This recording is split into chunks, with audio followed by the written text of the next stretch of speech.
You may have heard, ask, seek, knock, and it will be given to you. But too many people are treating that like their own personal vending machine. They push the button once and wonder why nothing's coming out.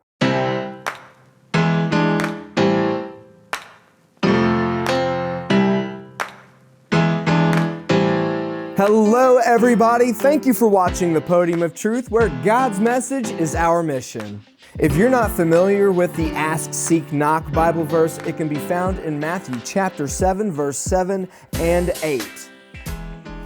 And it says, ask, and it will be given to you. Seek, and you will find. Knock, and it will be open to you. For everyone who asks receives, and he who seeks finds, and to him who knocks it will be opened. Now this verse is not saying that we should treat prayer like a vending machine. We drop one little, Lord please do this, and expect the answer we want. And then we walk away when we don't get the answer we want in 30 seconds or less. But Jesus is not talking about a one-time request. He is saying ask and keep asking. Seek and keep seeking. Knock and keep knocking. That is called not giving up. That is faith in action. And that is how we see breakthrough. How do I know this? Well, I'm glad you asked. Jesus tells us a parable about a woman who kept bothering a judge, demanding justice from him. She wasn't rich. She wasn't powerful, but she did have a weapon that shook the entire courtroom. Persistence. You can find this parable in Luke chapter 18, verse 1 and 8. Then he spoke a parable to them that men always ought to pray and not lose heart, saying, There was in a certain city a judge who did not fear God nor regard man. Now there was a widow in that city, and she came to him saying, Get justice for me from my adversary. And he would not for a while. But afterward he said within himself, Though I do not fear God nor regard man, yet because this widow troubles me, I will avenge her, lest by her continual coming she will weary me. This widow was not taking no for an answer. She would not stop. You heard what the judge says. By her continual coming, she will wear me out. She knocked on the door of his courtroom, no answer. She knocked again. No answer. She kept on knocking, and eventually that judge got wore out, threw up his hands and said, I don't fear God and I don't care about man, but this woman's wearing me out. And Jesus said that's how you should pray.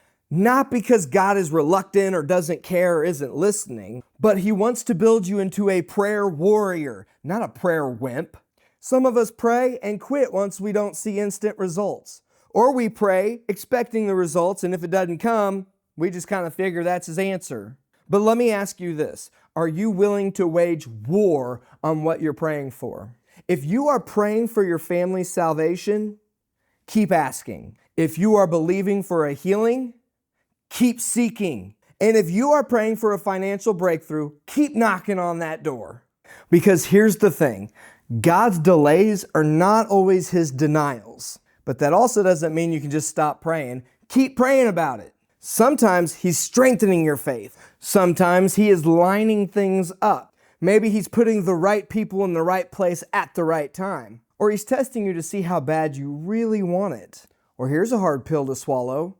Maybe he's just saying no, because he has something much better for you in mind. Even if the answer doesn't make sense to us, his ways are much higher than our ways.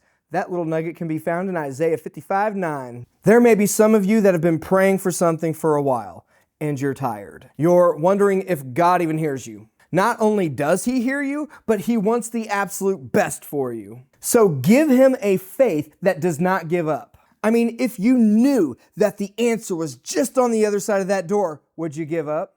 No, this isn't ding-dong ditch. Knock louder, knock harder, knock like you mean it, and lean on that doorbell, because you are going to look back and thank God you didn't give up. So let's go after him like never before. Let's knock down some doors today. Thank you for watching the Podium of Truth, spreading the gospel best way we know how.